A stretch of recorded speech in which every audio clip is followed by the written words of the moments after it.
ஃபைனலாக 2025 மாடல் யமஹாவோட ராஜ்தூத் 350 அப்படிங்கிற 350cc Rajdoot model பார்த்தீங்கன்னா இந்தியாவில் திரும்பவும் ரீலான்ச்சிங் யமஹா பண்ண போகிறாங்க. இந்த ராஜ்தூத் 350 பொறுத்த வரைக்கும் பார்த்தீங்கன்னா நமக்கு இந்தியாவில் இருக்கக்கூடிய ராயல் என்ஃபீல்டோட மீட்டியார் 350க்கு ரைவலாக இருக்க போகுது. ஒரு நல்ல கிளாசிக்கான ரெட்ரோ ஃபீல் கொடுக்கக்கூடிய ஒரு மாடலாக தான் இந்த ராஜ்தூத் மாடல் இருக்கும் அப்படிங்கிற மாதிரி சொல்லியிருக்காங்க. இந்த ராஜ்தூத்தை பொறுத்த வரைக்கும் அண்டர் 2 lakh rupees இல்லாட்டி 2,20,000 எக்ஸ்ஷோரூம் ப்ரைஸில் இந்தியாவில் நம்ம வந்து எதிர்பார்க்கலாம். இந்த ராஜ்தூத் 350 பொறுத்த வரைக்கும் பார்த்தீங்கன்னா உங்களுக்கு நல்ல ஒரு க்ரூசர் மாடல் டைப்பில் தான் பைக் வந்து இருக்க போகுது. பைக்கோட இன்ஜின் அப்படின்னு பார்த்தீங்கன்னா 348cc சிங்கிள் சிலிண்டர் இன்ஜின் தான் கொடுக்க போகிறாங்க. ஆனால் இதில் லிக்விட் கூலிங் இருக்கும் அப்படிங்கிற மாதிரி சொல்லியிருக்காங்க. நம்ம வெயிட் பண்ணி பார்க்கலாம். இந்த இன்ஜின் ப்ரொடியூஸ் பண்ணக்கூடிய பவர்னு பார்த்தீங்கன்னா 22 ஹார்ஸ் பவரும் 20.7 நியூட்டன் டார்க்கும் வந்து ப்ரொடியூஸ் பண்ண முடியும். இந்த பைக்கில் உங்களுக்கு 6 ஸ்பீட் கியர் பாக்ஸ் அண்ட் அதே சமயம் பார்த்தீங்கன்னா அசிஸ்டன்ட் ஸ்லிப்பர் கிளச்சும் கொடுக்க போகிறாங்க. முக்கியமாக இந்த பைக்கோட சஸ்பென்ஷன் செட்டப் ரொம்ப நல்லா இருக்குங்க. ஃப்ரண்ட்டில் பார்த்தீங்கன்னா உங்களுக்கு யூஎஸ்டி ஃப்ரண்ட் ஃபோக்ஸ் இல்லாட்டி உங்களுக்கு டெலஸ்கோபிக் ஃபோக்ஸ் வந்து வரப்போகுது. ரியரில் மோனோ ஷாக்லாம் கிடையாது. நைட்ராக்ஸ் ஷாக் அப்சர்வர் தான் கொடுக்க போகிறாங்க 6 ஸ்டெப் அட்ஜஸ்டபிளில். அதே மாதிரி பார்த்தீங்கன்னா உங்களுக்கு பிரேக்ஸ் அப்படின்னு பார்க்கும்போது front and rear single disc பிரேக்கும் டியூவல் சேனல் ஏபிஎஸ் பார்த்தீங்கன்னா டாப் அண்ட் வேரியண்ட்டுக்கும் உங்களுக்கு பேஸ் மாடலுக்கு single channel single disc brake தான் வந்து கொடுக்க போகிறோம் அப்படிங்கிற மாதிரி சொல்லியிருக்காங்க. அப்படி பார்க்கும்போது ரியரில் ட்ரம் பிரேக் வேரியண்ட் வந்து இருக்க போகுது. இப்போ இந்த பைக்கோட டயர்ஸ் அப்படின்னு பார்த்தோம்னா ஃப்ரண்ட்டில் வந்து 18 இன்ச் வீலும் ரியரில் 17 இன்ச் வீலும் வந்து வரப்போகுது. அலாய் வீல் தான் யூஸ் பண்ண போகிறாங்க.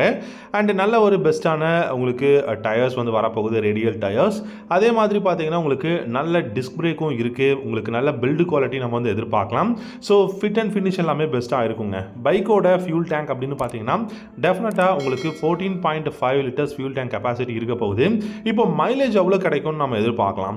ஸோ மைலேஜை பொறுத்த வரைக்கும் பார்த்தீங்கன்னா 350cc க்ரூசர் நம்ம ஒரு 30 km/லிட்டர் மைலேஜ் வந்து பார்த்தீங்கன்னா டெஃபினட்டாக இந்த பைக்கில் எதிர்பார்க்கலாம். அண்ட் டாப் ஸ்பீடும் பார்க்கும்போது நமக்கு டெஃபினட்டாக ஒரு 130 அந்த ரேஞ்சில் நமக்கு க்ரூசிங் பீஸ் வந்து பார்த்தீங்கன்னா பெஸ்ட்டாக இருக்கும் அப்படிங்கிறது நம்ம சொல்லலாம். அண்ட் இந்த பைக்கை பொறுத்த வரைக்கும் ஃபுல் அண்ட் ஃபுல் உங்களுக்கு digital analogue instrument cluster use பண்ண போகிறாங்க.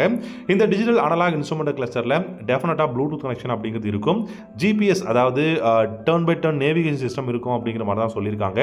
அதே மாதிரி இந்த பைக்கை பொறுத்த வரைக்கும் பார்த்தீங்கன்னா உங்களுக்கு யூஎஸ்பி சார்ஜிங் போர்ட் வந்து அவைலபிளாக இருக்கும். உங்களுக்கு வந்து ஸ்டெப் அப் சீட் கிடையாது, அதாவது ஸ்ப்ளிட் சீட் இருக்கும். ஆனால் உங்களுக்கு வந்து பார்த்தீங்கன்னா ரொம்ப கம்ஃபர்டபுளான சீட்டிங் இருக்கும். ரைடருக்கு நல்ல எர்கனாமிக்ஸ் வந்து கொடுத்துருப்பாங்க அப்படிங்கிற மாதிரி சொல்லியிருக்காங்க. என்னை பொறுத்த வரைக்கும் இந்த க்ரூசர் மாடலான ராஜ்தூத் 350 பார்த்தீங்கன்னா டெஃபினட்டாக இந்தியாவில் ஹோண்டாவோட பைக் சிபி மாடல்ஸ் வந்து பார்த்தீங்கன்னா இருக்குது. RS CB 350 CB 350 H'ness model எல்லாத்துக்குமே வந்து இது வந்து ரொம்ப ரைவலாக இருக்கும்.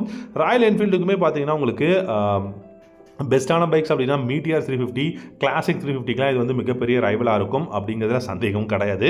ஸோ ஒரு யமஹாவோட பைக் ராஜ்தூத் 350 டெஃபினட்டாக ஒரு நல்ல இன்ஜின் பர்ஃபார்மன்ஸோட நல்ல சூப்பரான ஸ்பெசிஃபிகேஷன்ஸோட அஃபோர்டபுள் ப்ரைஸில் லான்ச் பண்ணாங்க அப்படின்னா இந்த ராஜ்தூத் 350 பார்த்தீங்கன்னா டெஃபினட்டாக ஒரு பெஸ்ட் பைக்காக இருக்கும். அதில் சந்தேகம் கிடையாது. இந்தியன் மார்க்கெட்டுக்குன்னு வரும்போது நிறைய கான்ஃபிகரேஷனை கம்மி பண்ணிடுவாங்க. ஸோ அதனால் ப்ரைஸ் வந்து ரொம்ப அஃபோர்டபுளாக இருக்கும். ஆனால் நமக்கு ஒரு வேர்ல்டு கிளாஸில் இருக்கக்கூடிய அந்த ஒரு கான்ஃபிகரேஷன் இருந்தால் தான் இந்த மாதிரியான பைக் எல்லாமே ரொம்ப சக்ஸஸ்ஃபுல்லாக இருக்கும். நமக்கும் வேல்யூ ஃபார் மணியாக இருக்கும். நம்ம வெயிட் பண்ணி பார்க்கலாம். என்னை பொறுத்த வரைக்கும் இந்த ராஜ்தூத் மாடல் பார்த்தீங்கன்னா ரீலான்ச்சிங் பண்ணாலுமே இதில் நிறைய டிசைன் சேஞ்சஸ் கான்ஃபிகரேஷன் சேஞ்சஸ் எல்லாமே கொண்டு வர போகிறாங்க.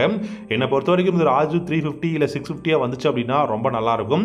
எனக்கு தெரிஞ்சு 650 வந்தால் ரொம்ப ரொம்ப பெஸ்ட்டான பைக்காக இருக்கும். அதுவும் பேரலல் ட்வின் இன்ஜினில். ஆனால் பேரலல் ட்வின் இன்ஜின் அப்படின்னு பார்த்தீங்கன்னா டெஃபினட்டாக உங்களுக்கு எக்ஸ்ஷோரூம் ப்ரைஸே வந்து 4.5 lakhக்கு மேலே தான் இந்த பைக்குக்கெலாம் கொடுக்க முடியும். ஏன்னா ஆல்ரெடி இந்தியாவுக்கு இம்போர்ட் பண்ணுற R3 MT-03 பார்த்தீங்கன்னாலே தெரியும் 5 லட்ச ரூபாய்க்கும் மேலே உங்களுக்கு ஆன்ரோட் ப்ரைஸ் வந்துகிட்டு இருக்கு. அப்படி பார்க்கும்போது இது வந்து இந்தியாவில் மேனுஃபேக்சரிங் பண்ணதை இது வரைக்கும் பண்ணலன்ற மாதிரியான நியூஸ் தான் கிடச்சிருக்கு. ஸோ அப்படி இந்தியாவில் இம்போர்ட் பண்ணுறாங்க அப்படின்னா இது வந்து 6.5 லட்ச ரூபாய்க்கும் மேலே போயிடுங்க. கிட்டத்தட்ட உங்களுக்கு 650cc. இதுவே 350 இருந்தாலும் உங்களுக்கு பார்த்தீங்கன்னா கிட்டத்தட்ட ஒரு 4.5 லட்ச ரூபாய்க்கும் மேலே உங்களுக்கு ஆன்ரோட் ப்ரைஸ் வந்துடும் அப்படிங்கிற மாதிரி தான் சொல்லியிருக்காங்க. ஸோ கூடிய சீக்கிரம் யமஹா கிட்டேருந்து இந்த ஒரு க்ரூசர் மாடல் ராஜ்தூத்தோ இல்லாட்டி இந்த க்ரூசர் பைக் 350cc வேறு ஏதாவது நேமில் கூட நம்ம ஏதாவது இந்த மாதிரியான பைக் மாடல்ஸை வந்து இந்தியாவில் எதிர்பார்க்கலாம். உங்களுக்கு இந்த வீடியோ பிடிச்சிருந்தா லைக் பண்ணிக்கோங்க. நம்ம சேனல் பிடிச்சிருந்தா சப்ஸ்கிரைப் பண்ணிக்கோங்க. தேங்க்யூ.